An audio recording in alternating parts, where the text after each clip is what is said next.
Hi, my name is Lounasmaa. I'm currently a postdoctoral researcher in the University of Tampere in Finland, in the Space and Political Agency Research Group. My research interest and area is mostly on immigration, refugees, asylum, and borders.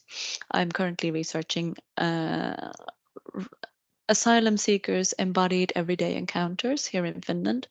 And previously, I worked in the University of East London for several years, and there I directed a university preparatory course for refugees.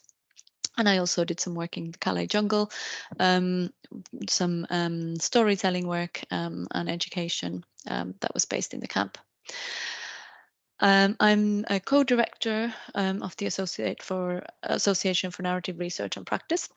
This was previously known as Centre for Narrative Research, and it was at the University of East London. But for lots of reasons to do with university politics, it's no longer there. We continue the association now as a network. There are some events every year, and we have a mailing list where you can find out about events that are happening in the UK or online that are related to narrative research and new publications and things like that. So if you would like to be added to that email list, you can just drop me an email and I will do that. I'm also here in the University of Tampere in the Narare Center for Interdisciplinary Narrative Studies. So I have access and insights to lots of different narrative research, types of narrative research and narrative researchers. My email address is here, so feel free to contact me if you want to find out more about the work, or if you have questions about this lecture or any of the readings and resources that I've shared. So today I have been asked to tell you about narrative analysis, but before I can tell you about narrative analysis, we need to discuss what is narrative in the first place. So I'll go through some theoretical approaches into how we understand narratives. What is a narrative? What makes a narrative? What isn't a narrative? Then we'll look at some examples of narrative data and how you might come about such data. And then looking at analysis, different ways that we might go about and analyzing, not just analyzing narrative data, but analyzing, doing narrative analysis, looking at the narratives in particular as a particular type of data that we use. Now, first of all, I want to start this off with a little story exercise. If I was in a classroom with you, I would ask you to turn to a person next to you, take turns, tell each other about, here my question is, how you got to be here today. And this would mean that you, on one hand, you get to construct a story which alerts you to the ways in which we make choices when we're telling something about ourselves and how we present ourselves through a story. And the other side would be listening to a story, paying attention when somebody else is telling a story, not interrupting. Anyway, we don't get to do that because you're all online. So, but I still want to alert you to the whole telling a story bit. So I'm going to ask you to pause this lecture. And when you've paused it, get yourself a pen and a piece of paper and set a timer for 10 minutes. I want you to set a timer and stick to it. Within those 10 minutes, write the story of how you got to be here today. I'm deliberately leaving this vague. Don't edit anything. So, think about it as telling. So if you want to change facts in your story, change them as you go instead of crossing anything over from previous text. Don't check any facts, don't check dates, don't, just write as if you were telling this story, write it down. And when you're done, come back and resume the lecture.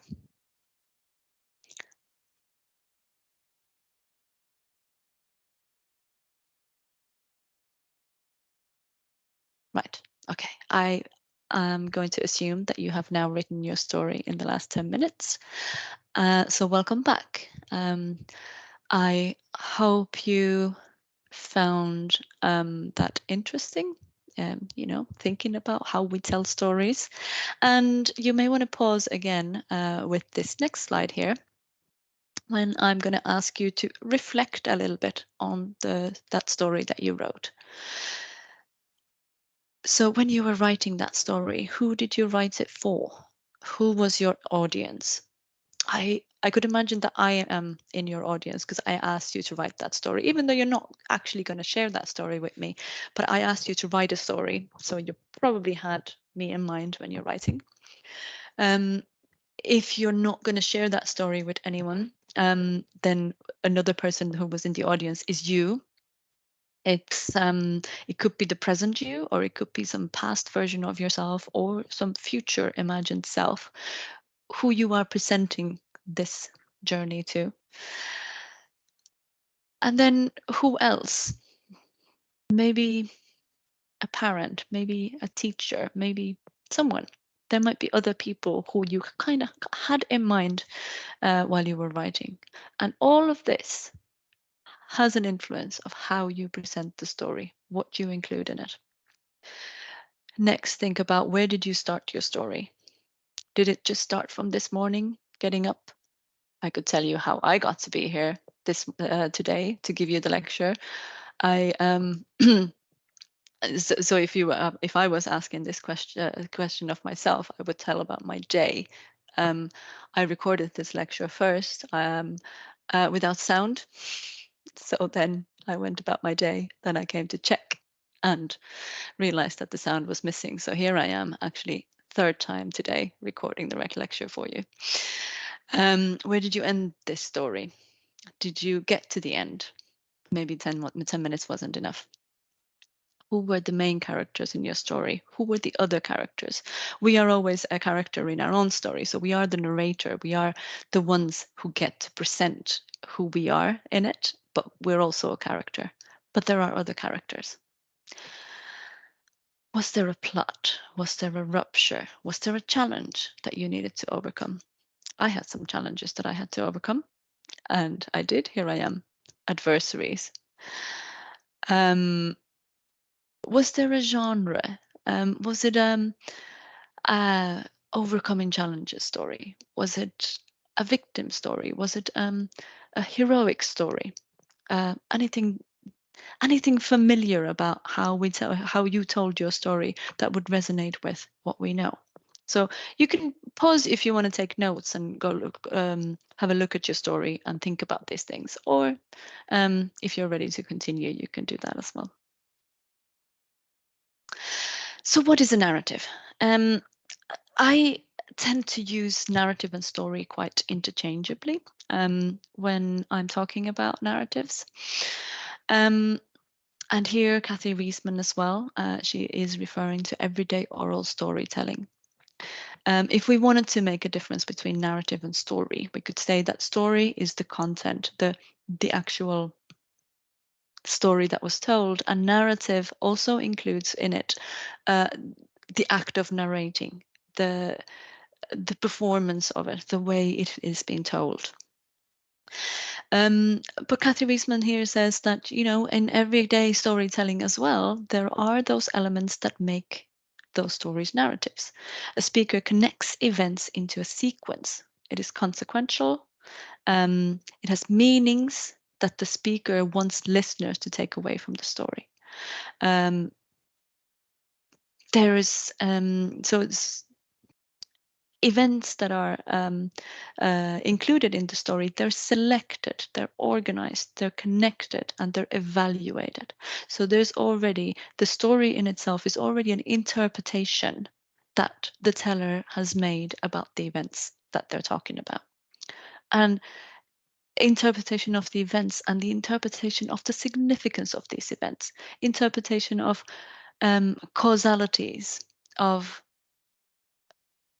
how things lead to each other.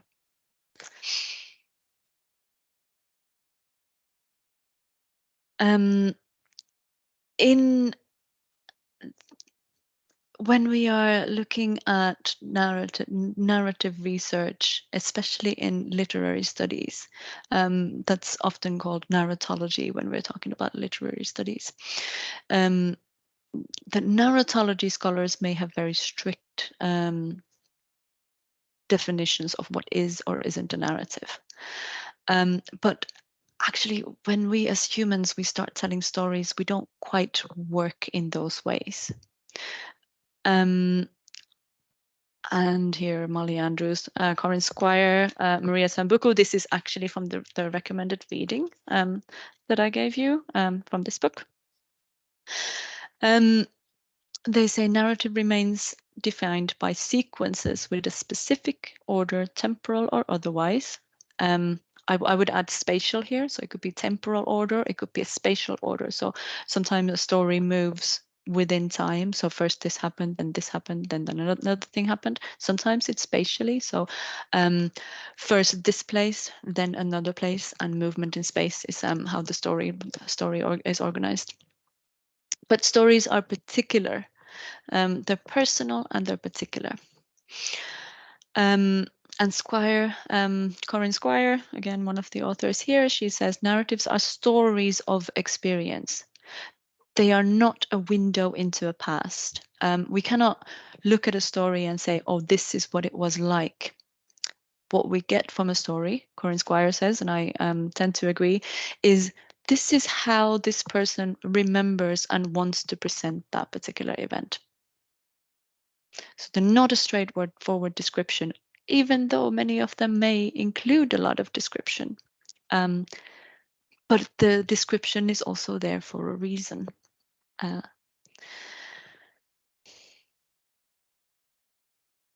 And so if stories, if narratives are constructing a particular version of the past, which has meaning today. So the telling is always happening in today. And the interpretation that we're making it from the point of view of now. And we don't really have access to our point of view in the past. So it's constructing the events. What Jerome Bruner, this is another really nice book. This is one of the first books that I read when I started doing narrative research. It's called Making Stories, Law, Literature and Life. And Jerome Bruner starts here from the point of view of telling legal stories, which I think might resonate with you guys a little bit, and how in legal settings there are particular kind of structures for how stories need to be told in order to resonate, to be true, and so forth. But so from that, Brunner says that, you know, those structures are something, but actually what we're always doing when we're telling stories, we are constructing events, but we're always also constructing ourselves.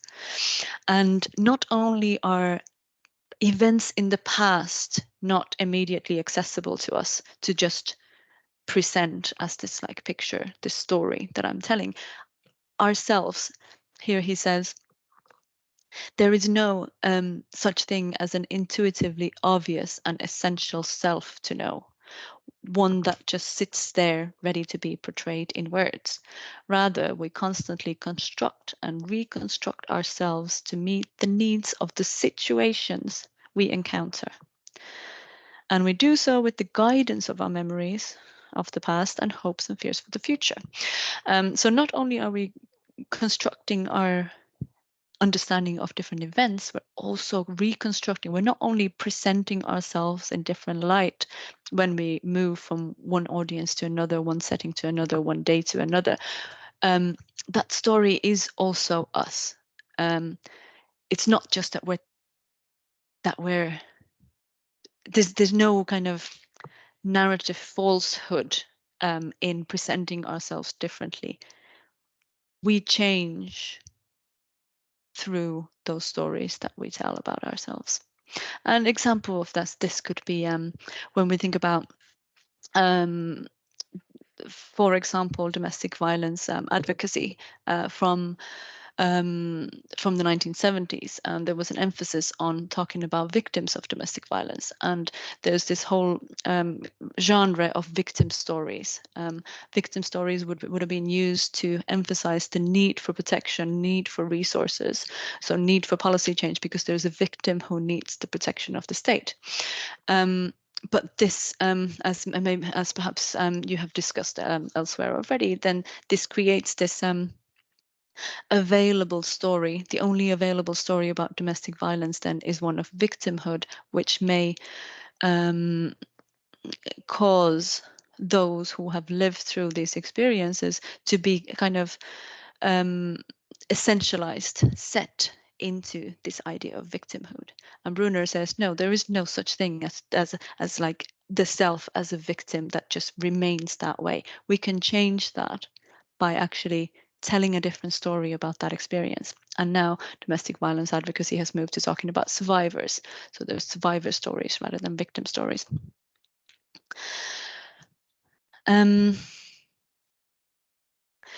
One example of kind of narratives that do try to set these kind of very essentialized set identities are asylum narratives. So there's a particular way that those seeking asylum need to present themselves in order to show that they are worthy of protection. This is set in the way in which immigration officials imagine what real threat looks like. And while we think that, you know, in order to tell the truth about your persecution, or you only just need to tell your story, this is not enough in order to be for the story to be believed, for the story to run through. So interestingly, here Holland has looked at the structures that are required from asylum narratives in order for them to be believed, and she has found that legal practitioners and literary critics agree in the assessment of what constitutes narrative truth. I mentioned before that literary scholars sometimes have very rigid ideas of what is a narrative. And then if we go and apply that into a legal setting in something like this, which is so important, we're putting in rules about what counts as narrative, what counts as narrative truth. And so she's found that the facts need to be detailed, plausible, consistent, and the applicant must relate them convincingly in writing and orally. That already is quite vague, but actually it becomes more structured when we compare those stories that we see. So, for example, Eva Puumala in Finland has been able to access some asylum interviews directly and compare how they are structured, how they need to be structured. There's a whole area of advocacy in providing assistance for those seeking asylum in constructing their story before the interview, because this is a phenomenon that is very well known by those who are advocating for the rights of migrants. And here there's another example by Lewis here. She has looked at the court documents from asylum decisions, and this quote that I have here on the slide is from a court decision. So this is a direct quote from the judge, who has found that the person seeking asylum does not need protection because the judge does not believe that she's a lesbian. So the judge says, I find that the appellant has not and is not, on the evidence before me, a lesbian. I find such peripheral information to describe what went on either in Uganda or the United Kingdom very generalized and quite simply lacking in the kind of detail and information of someone genuinely living that lifestyle. The judge here goes on to say that the applicant did not read a particular LGBTQ or lesbian magazine, which the judge finds that, you know, if you are a lesbian, obviously you must read this.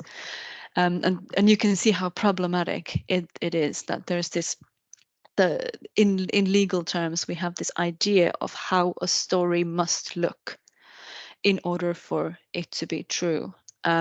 This judge has an image in their head about what it looks like to be a lesbian, and then anything that is deviant from that story to them doesn't ring true. So I'm showing you these examples to show how much the context of the telling really structures what we consider to be a consistent narrative, a truthful narrative, or a narrative at all. And how culturally specific narratives are, and so how difficult it, how we're constantly putting these kind of structural requirements into what narratives should look like in order to be true or in order to be valid.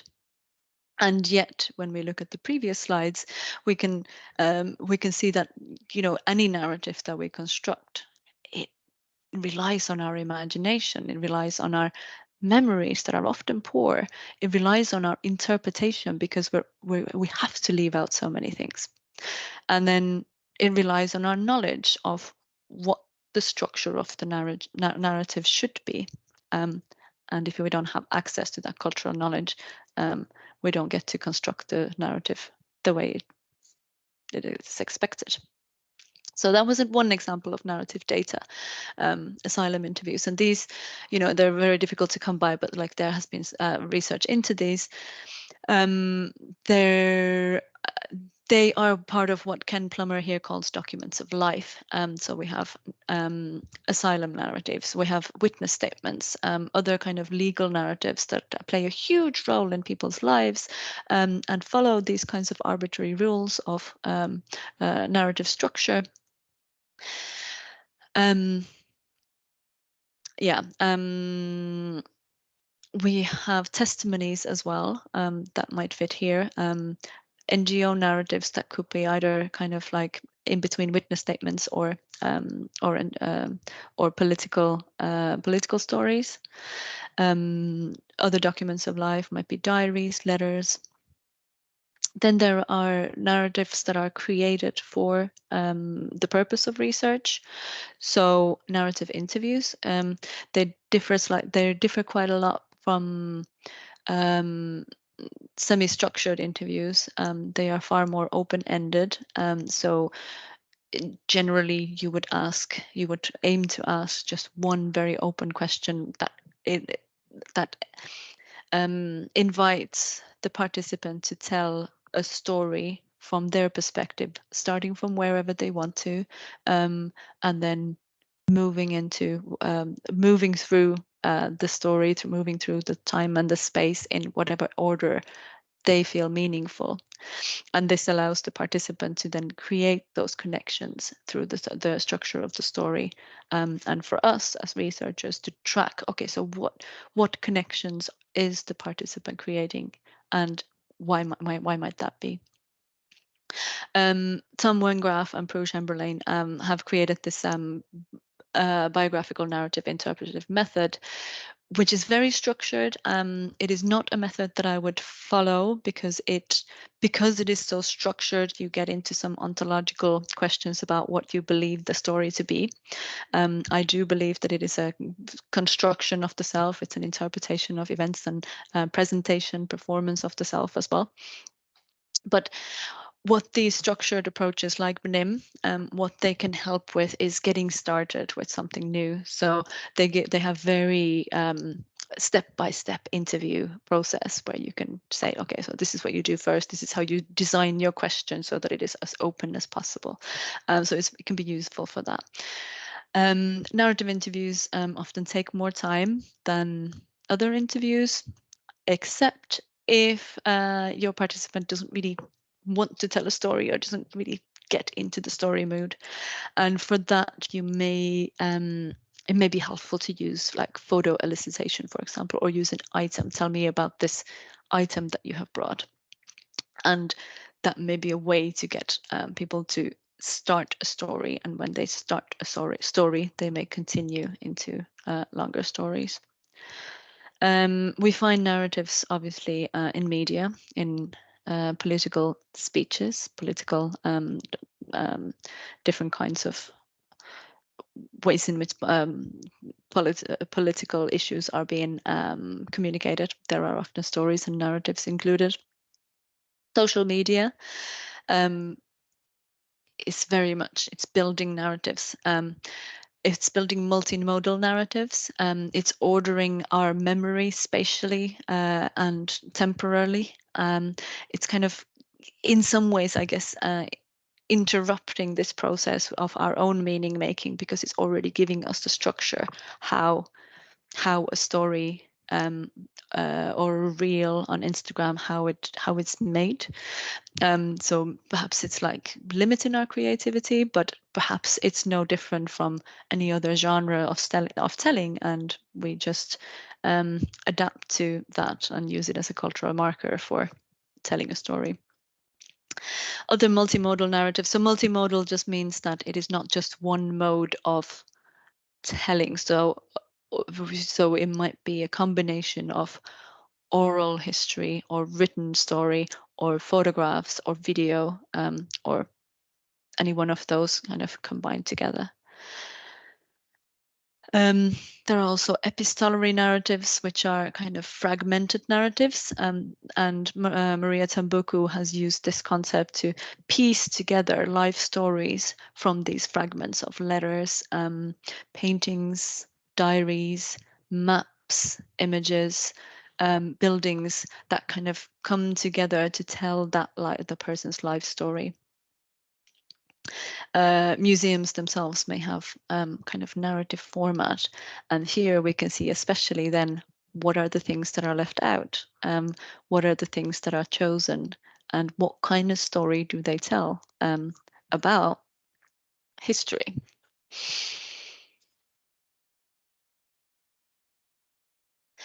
So I mentioned testimony already as one of those kind of narratives, recognizable narratives that we might see. And I think this is something that you might come across in your own research. Testimony is an oral or written statement given in court or shared as a political or media campaign. And Sarah Ahmed says that the point of testimony is to make a complaint. So there is an issue, there's something that we need to complain about, to get a response, to get justice, get change. And this is the point of testimony. Testimony provides evidence. And to provide evidence, as we saw in the asylum narratives as well, we need detail, we need particularity, we need the coherence that lets us believe that this testimony is true. I didn't mention it during the asylum narratives, but this is a very obvious point when we're thinking about what kind of coherence a person can make when they're talking about something like the reasons for seeking asylum, or something that they would give testimony of. And one of the key points here is trauma, and how trauma affects what we can tell, how we can tell, what things we can actually voice and narrate. And if we think that narrative is a meaning-making exercise, that when we tell a story, we tell that with the telling of the story is already creating a new meaning, new interpretation. And we can see sometimes, for example, people who are in the middle of living a trauma, for example, a conflict or a violent situation, that there isn't a way to tell that. There isn't a story that can be told about that experience because it doesn't make sense. So the story doesn't come out because of ongoing trauma, because of the lack of space to for that reflection, for that interpretation to happen, that allows us to put a sequence into the events. Everything is just happening at once, and there is no story, which then affects what kind of testimony we can give. Testimony lets us bear witness to a crisis or trauma, but perhaps at a point when it's possible to actually start bearing witness. There's also ways in which testimony, and sometimes testimonies are created for one reason and then they travel. This is something we can see with NGO narratives.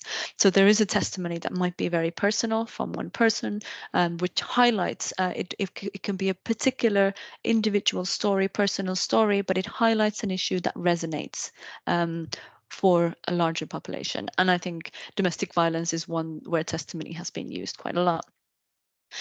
But because the story is particular, even though it is it's used as a marker of a larger issue, once that story escapes, it's taken away from the original point of telling, and it moves up and out and elsewhere, we may lose control of what happens to that story, where it goes, who uses it, and for what. And at the kind of base of that story, in the center of that story, is still the person whose personal experiences are laid out in it. And there's a risk that that can do harm for a person who, when they suddenly their story is somewhere where they didn't originally mean it to be. There's also deliberate abuse of testimony that sometimes happens. And Sujatha Fernandez writes about project in which the American embassy in Afghanistan started a project to hear Afghani women's authentic voices. Now, already, when we think that this was at the time of the invasion of Afghanistan, and this was done by the American embassy, we can start having questions about what is the motivation for doing this. And sure enough, there were these stories were then used to justify further military action in Afghanistan. And when they were presented as authentic stories, authentic voices of Afghani women, Fernandez shows that these were all written, first of all. So this was women who were able to write, in English, who had access to computers because the course took place online, and all the feedback and editing was done by authors who are based in the West. So this is getting the native to tell their story and then use it for weaponization of empathy in this way. Okay. Now here's an example of I guess a different kind of a testimony. This is one of our students from the Olive course, Tabo Makoyana, and here we're trying to balance, giving to opening up spaces for those whose stories are not always heard, to tell them, without trying to weaponize, while trying to avoid weaponizing the stories for other purposes. And it can be very murky sometimes to think, what are we actually doing here? Anyway, so Thabo was very happy to be one of the students who has authored 2 pieces with us.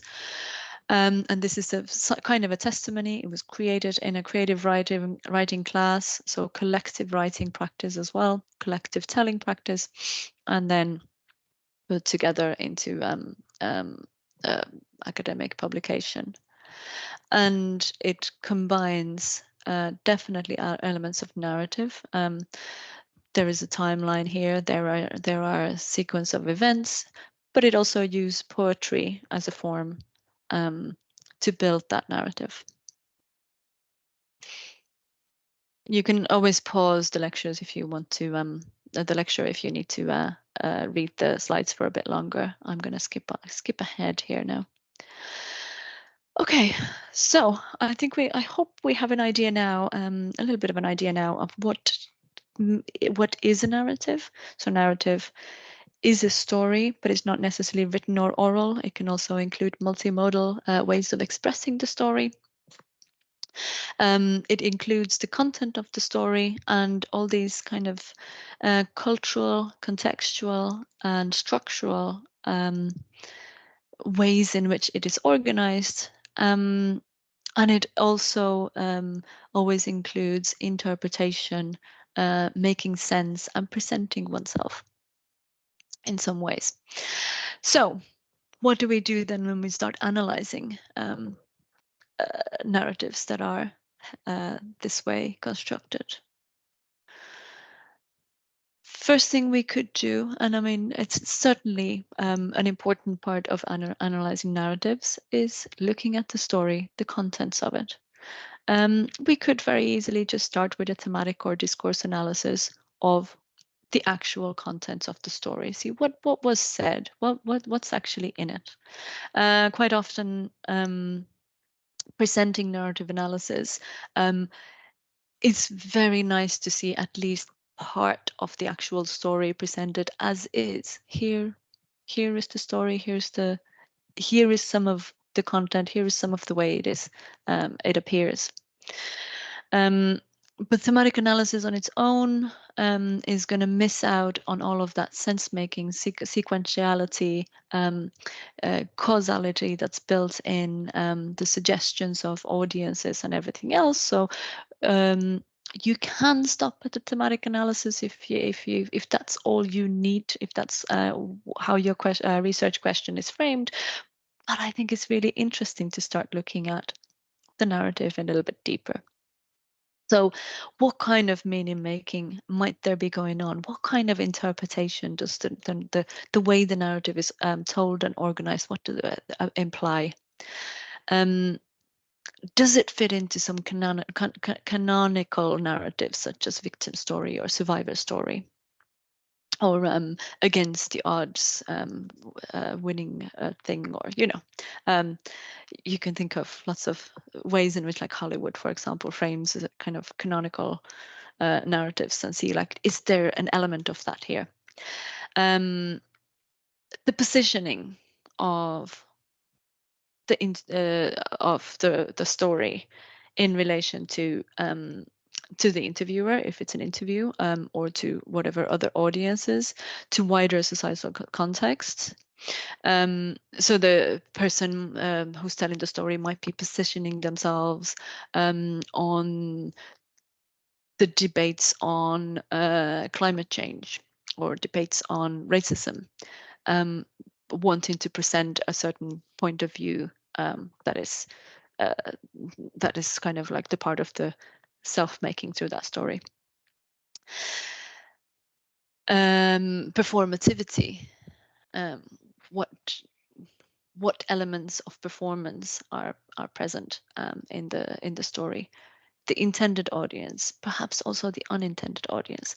They become important when we think about what happens to the story afterwards. The way the story is constructed is directly dependent on who the narrator is directing it at. Is there emotional investment, defensiveness, justification, a genre, more widely? Who are the other characters? And I'm listing these things here, but obviously when you're thinking about it, like when you start analyzing this and you go, okay, well, who are the other characters? It is clear that other characters have been left out. So why were these characters portrayed in the way they were? What does it say about the teller on the events that these characters were selected for this story. So we want to obviously probe further, right, all of these questions. So temporality, sequence, and so forth. Here's another example I wanted to share with you, and this is again, I'm sharing it in this spot here so that it kind of like leads on from what we think a narrative is, different kinds of narratives. This is an example of multimodal narrative. It's a short film. So you can watch it now, or you can come back to it and watch it later. The link is here. It's 12 minutes long.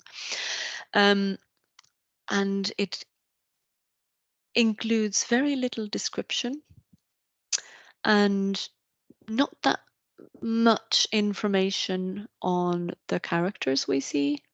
And the perspective changes, but I think we could still consider that there to be a main narrator, the main character whose story this is.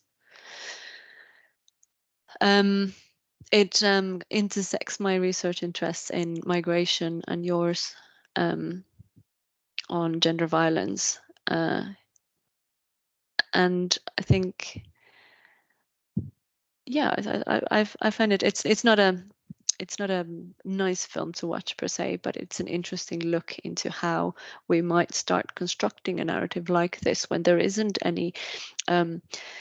It's a sensitive topic to discuss, and it's a very complex topic to try and understand violence in this context. So how could we tell the story? And we can use these like similar questions to start analyzing this. But there's also a lot that we can ask about the context of the telling of this particular story. So in addition to the contents of the story and the questions on the last slide, I think what we want to focus on when we're looking at narrative analysis is the structure of the structure of the story itself, and also maybe the structure of the telling somehow. So we have there are some very structured analysis. So I mentioned Benim before, from the point of view how it structures the narrative interview. It does a similar thing with narrative analysis. And in the beginning, the same as with designing a narrative interview, with analysis, you may feel a bit lost. You just have these like vast amounts of data, and it can be hard to know where to start. So some of these structured analyses, because they give you step-by-step guides, it can be useful to look at them. So here, for example, in this book where you read the introduction from, the first chapter on this is on Labovian narrative analysis, and it gives you the, for Labov, narratives are not an interpretation of the past, but they are representation of the past. So for him, he sees narratives as stories that tell you the past events. So kind of like a window into what happened. And sequence for him is the sequence of how things happened, rather than an interpretation of what should go where, as the previous authors we referred to see them. And so for him, the narrative itself is a text that stands on its own. What you're analyzing is just what you see in the text. And he gives these very then clear step by step. Every line you can attach a code, and you can think, okay, so this one is trying to do beginning. This is so he has abstract, orientation, complicating action, result, evaluation, coda, and he thinks that he believes that the narratives have these like these different function. The expressions that we use in constructing a narrative have these different functions, and I would say it can be interesting to look at that and say, yeah, actually, yes, we can see how people phrase things and construct from, having a beginning, middle of and an end to a story, and where is the complicating action and all of that. But what this chapter very nicely does as well, this is written by Wendy Patterson. What this chapter very nicely does as well is it gives you a nice critique of that very structured method. And so I wouldn't leave it at that, because then what you're missing is how memory has memory, trauma, imagination, those cultural conventions of what can and cannot be said, how they have shaped the story when you're only looking at those lines. Anyway, it's a useful thing to look at, but perhaps not follow only that or fully. So then another ways to look at the structure are the emplotment, so temporal ordering of a plot. Here you can refer to, for example, Georgia Kopoulou and her small story research. So this is the idea of just looking at, similarly looking at the structure of where things happen in the story, in what order they happen, in what order they're told. Sometimes we have flashbacks, so the the story doesn't evolve in a linear fashion. There's a rupture that happens in the past, there's a surprise element, something like that. So we can look at those things and see them as construction of meaning rather than looking at a true story, true per se. I mean, the stories are true in many levels for the tellers, but maybe not in the sense that we should be looking for factual errors. Another one is telling the narrative, and many narrative researchers refer to Butler's idea of performativity, and in how we are doing that self-making through our telling. We could look at incoherence, also the things that are not in the story. We can look at coherence, incoherence, hesitations, unfinished thoughts, and here Oxfam Caps have written a lot about the kind of silences, the omissions. Which are also very important for what is and isn't said, and what kind of meaning can we derive from that. Ricoeur has written about narrative time, and he says narration lets events cast their shadows over the narrator's present. So discordant elements unified in a plot that has a temporal span and develops characters whose actions are evaluated. So that like the time element of the time is very important in how meaning develops and how our sense of self develops as the key character, but also how other characters develop and what it means. And the narrative time includes obviously the time of the events that we're talking about, the time of the telling, which is present. There's also some future time because the story that we're constructing, it has meaning, as Brunner said as well, for the aspirations and fears in the future. So the future is also present in the telling, and we can trace those elements from the structure of the telling, from certain wordings, from the ways in which the story flows. We can trace those and try to see why has this been told in this particular way. And finally, the third element of the narrative analysis, and I think for me these three go very much together, that you look at the content, what was said, how was it said, but then also what was the context of telling. And I think in the kind of storytelling exercises that I've used, and the kind of research and co-publication with students that you saw an example of as well, I think the context of the telling, it really rises as such an important point in trying to understand what is being said, what we can say.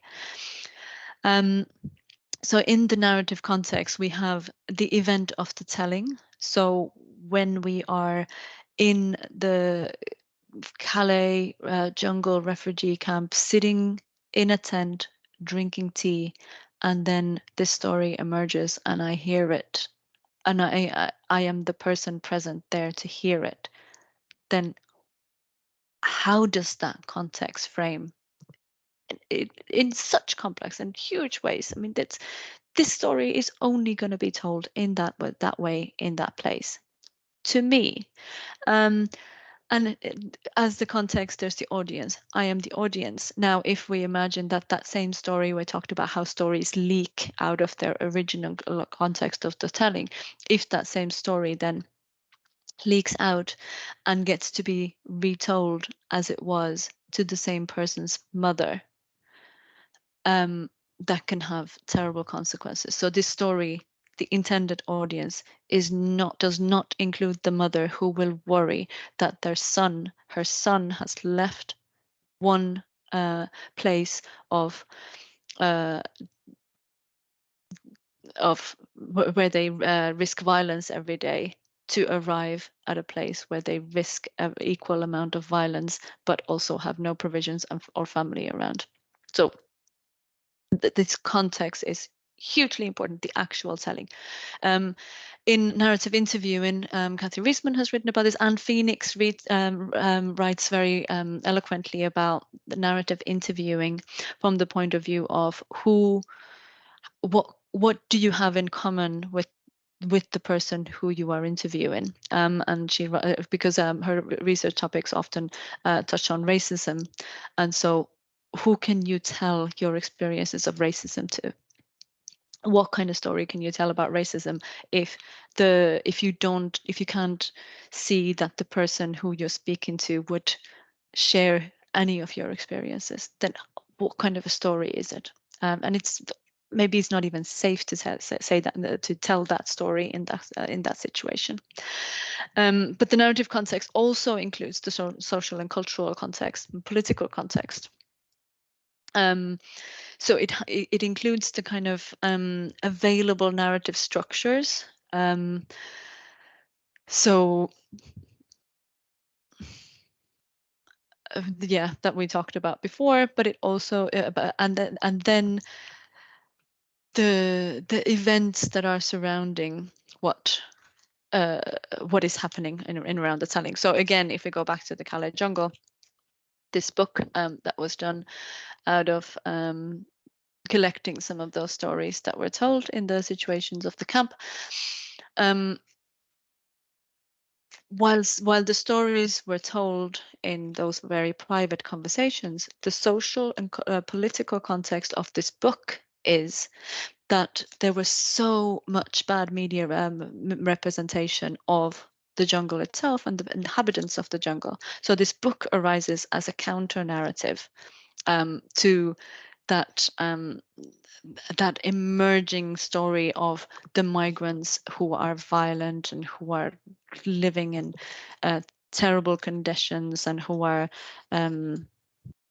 represented in the right-wing media, especially in very terrible ways. So there's the context of the telling in the tent, and then there's the political context in which these counter narratives really need to be heard.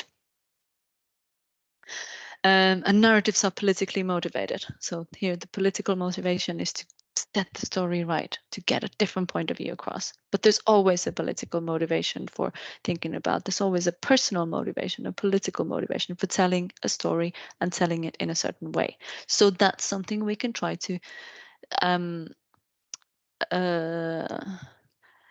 connect with when we're thinking about the narrative context. Here are some examples. The pictures are in black and white in the book, but here you have some of the color pictures. So we can think here about several things. Okay, first of all, are images narratives in themselves, or are they? Are they part of a narrative? Are they just a way to elicit or get to a narrative?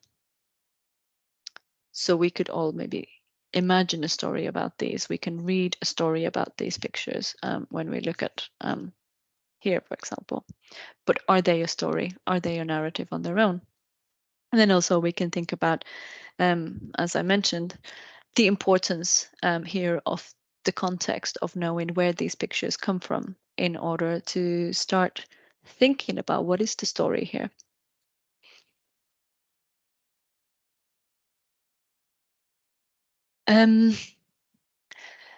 There is some tendency to think that narrative interviewing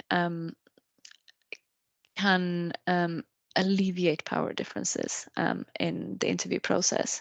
And this is based on the idea that when you're asking somebody to tell about their lives or tell about a particular event or experience and saying you can stop where you want and go in your own pace and I won't interrupt you, you're giving the person the power to direct the story to where they want it to go. But of course, this does not erase the power that the researcher has, first of all, in asking the question. I mean, usually also when we are the ones asking the question, the participants want it to be useful, want their answer to be useful. So we're giving verbal cues, or non-verbal cues, even if we're not interpreting, interrupting them. We're giving non-verbal cues to show what is the bits that we're interested in. And the story keeps getting shaped to the audience, the primary audience being us. There's also, we talked about already, of where the story ends up. So it's told in that setting, and we can make that setting really comfortable, and make it really even intimate, so that it feels safe to share a story. But then what we do with that might have nothing to do with the situation of telling, and that can remove the story and remove its context to somewhere else where the teller hadn't really imagined. It's also can be a lot trickier to anonymize narrative interviews, because as we mentioned before, narrative interviews are personal and particular. So even if there are elements of them that stand for larger experiences, kind of more generic events, the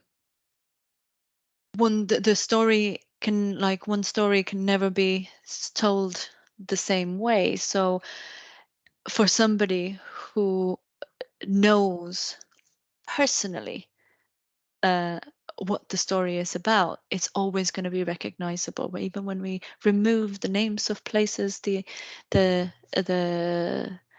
names of people, there's something about that particularity that can make it difficult to anonymize.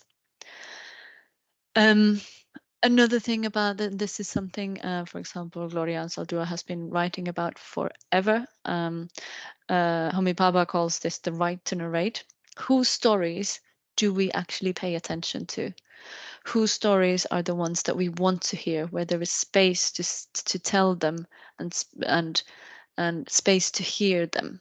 And this is something we need to think actively as researchers as well. There are some stories that we are more easily accessible, so we can find people who are happy to talk about some things. But are there other stories that would be more important to hear? And how could we access those? How could we make it safe to tell those stories so that they can also be heard and not get silenced? I'm gonna leave you with some questions that, if you're interested in doing narrative research in your own projects, that you might start with to think about how to go about it, and and to start thinking about, like, okay, so how do you organize things? So what type of research questions do you think narrative research is best suited to? Because it won't fit for everything. So this is really important if you're interested in doing it. How might you gather narrative data? And what are the implications of that? So there are narratives you can gather online. Were they intended for your use? How do you make sure that you're not taking them out of context, and so forth? What is the relationship between epistemology or ontology and narrative analysis? I think I've given some cues to that here, but you can think about that further. What is the most important element of narrative analysis? And how might you present narrative data? and analysis when you're writing. Do go back over the lectures. Look at the data in your own time. I know I've had to rush through a lot of things here. And I'm going to rush through this here, but you can pause and read this in your own time. I just wanted to leave you with, I mean, there are a lot of examples here that I've shared that are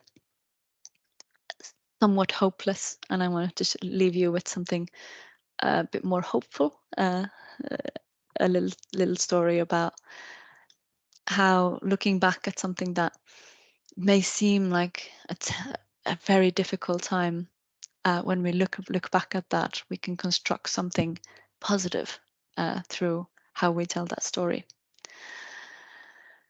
Here are some of the further readings. I realize I am possibly missing some of the references from my slides, but if you are interested in getting any of those or finding out more, then do drop me an email. Thank you so much for your attention, and good luck with your course.